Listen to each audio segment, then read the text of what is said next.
Can you state your name, title, and organization that you work for?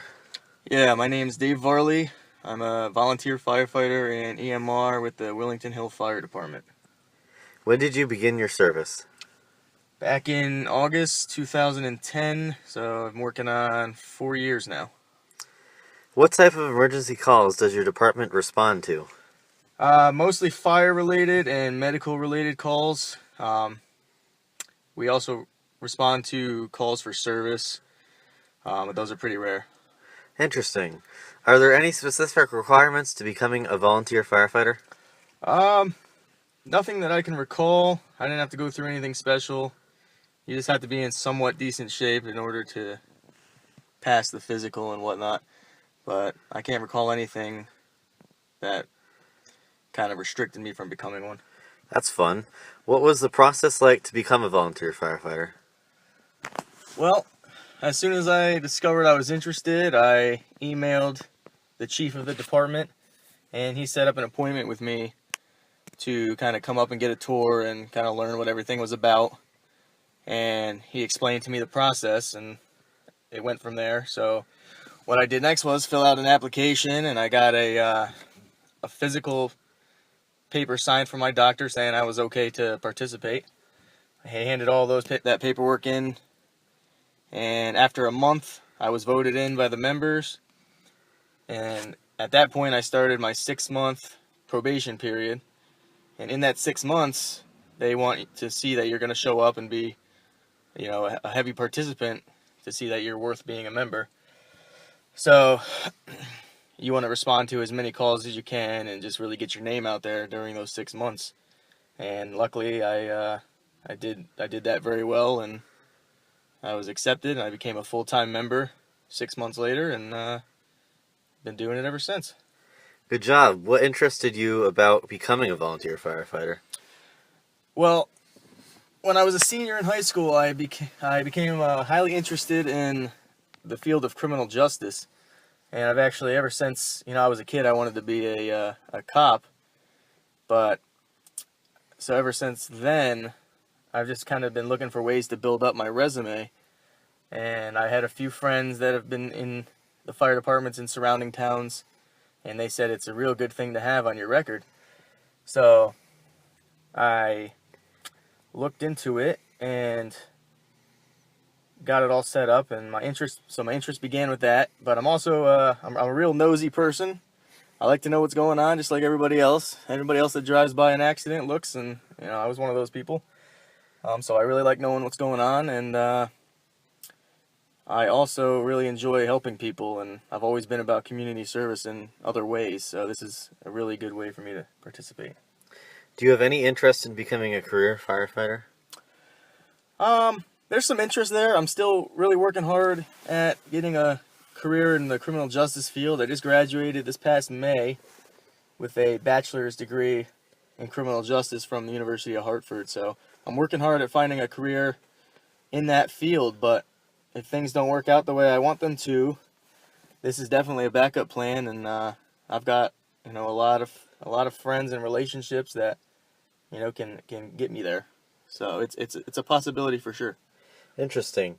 Now, as a volunteer, what is your expected of you as far as attendance and training and stuff like that? I've been told that we have to attend at least 10% of all activities and 10% of calls for a given quarter in order to maintain full membership status. Oh, okay. Now, what type of activities do you do on drill nights and work sessions and stuff like that?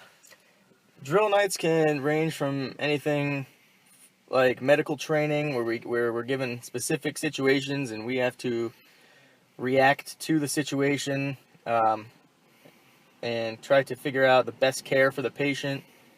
And it can range from something like that to participating in a live burn where something's lit on fire and we react normally as at a structure fire.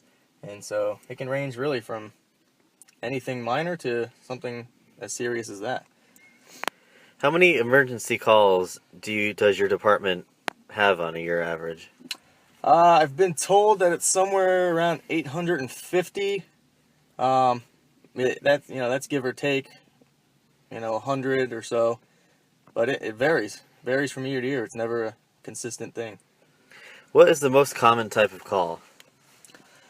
We get a lot of medical calls. We are a fire department, but we do respond mostly to medical calls, and we are expected to have medical training. That way, we can participate in these calls and help people.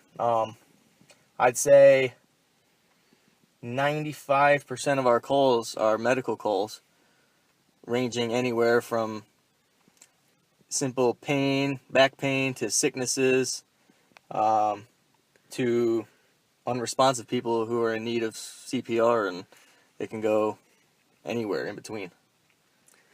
Now, you said you get like 90% of calls are medical calls. How often are there actual house fires in your town, being a small town? I'd say about twice a year in town, we actually have a house fire or a structure fire of some sort.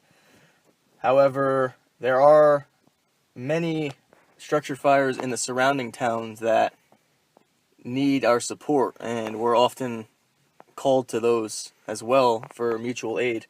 When a fire is big enough, they call out the first alarm, and we are part of a first alarm for surrounding towns such as Mansfield and Ashford. So it happens more often outside of town than in town, but we do have our few every year. Awesome.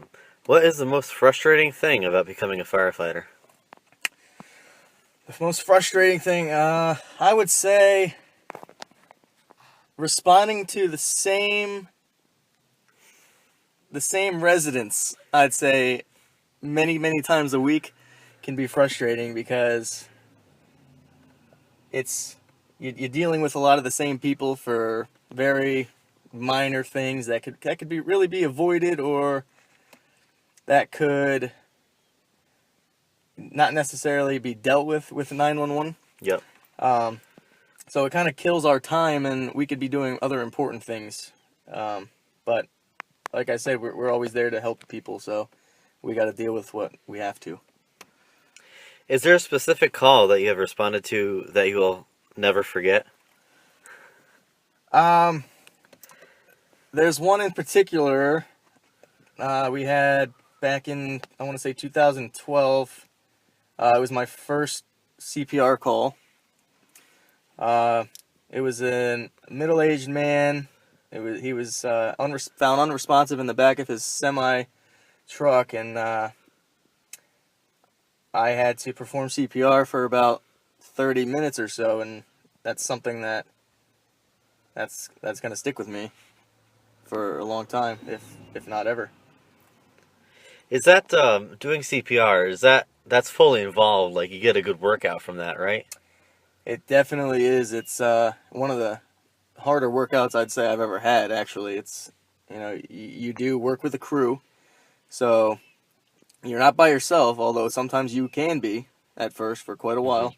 However, this instance, I was working on an ambulance with a crew of 3 others, and although you're not doing chest compressions all the time, you are active in some sort. So I started out with doing chest compressions. I'd take a break. I'd go back in after the next guy did it, and we would rotate. So I would go from doing chest compressions to a break to work in the bag, which is providing oxygen to the patient. So it's definitely a cycle, and it's a process, and it's definitely a hard workout that a lot of people will never have to do. Sounds like it. Now, do you know, like, have you ever done a save on a CPR? Have you ever had, like, a save yet? I know those are hard to come by, but... I have not been a part of a save. The one time I've actually had to do chest compressions, which is that instance I've been speaking of, we did not have a save with that. I've only ever been to one other CPR call, which was also unsuccessful. But a lot of that, really depends on how long the person has been unresponsive for. If a person has been unresponsive for, who knows, an hour maybe, that's a really heightened chance that we aren't going to be able to save them. I've been told in training that every 10 minutes that goes by, it's 10% chance less that you're going to be able to revive that person. Mm-hmm. So, having a save is it's tough to come by. They do occur, but medical training and instructors and everything, they're looking for ways to kind of heighten that percentage. But no, I have not been a part of a save yet. That's too bad. I'm sure you did your best. Have any calls stuck with you in a haunting manner? I can't say anything stuck with me in a haunting manner. I've been to several calls that I think will always be in my head when I think of specific times or instances. However, nothing makes it so I can't sleep at night, or nothing gives me any kind of symptoms of PTSD. Nothing like that. But they certainly do affect other people. I've heard stories where paramedics or firefighters that have responded to specific calls have committed suicide because they can't handle the depression and the other things that they go through after responding to some of these calls and dealing with things they deal with. But no, me personally, I haven't had an instance like that, and I'm hoping to keep it that way. That's good. What is the most exciting thing about being a volunteer firefighter? I think, just being able to make a difference in the people's lives that you deal with every day. It's good to know that you're making a difference in the world one way or another. Just responding to a call a day is, Mm-hmm. I say it's my good deed for the day.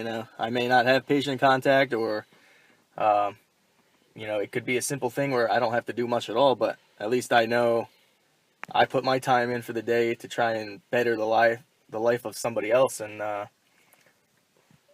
think besides being able to help people and kind of just having that edge of knowing what's going on is really, it's a really good thing for me, and it's exciting for me because I've always just been that type of nosy person. But yeah, it's definitely exciting. Right. Now, there's a lot of, volunteer fire departments around here, and a lot of them are combination and stuff. Is your department a combination department? No, ours is strictly volunteer. We have one other department in town where it is a combination department, and that department has 2 paid staff members on at all times, 24/7, but they also have a panel of volunteer members as well. So they do work well with each other. But our department here is strictly volunteer. We are not paid. We don't get a salary of any sort.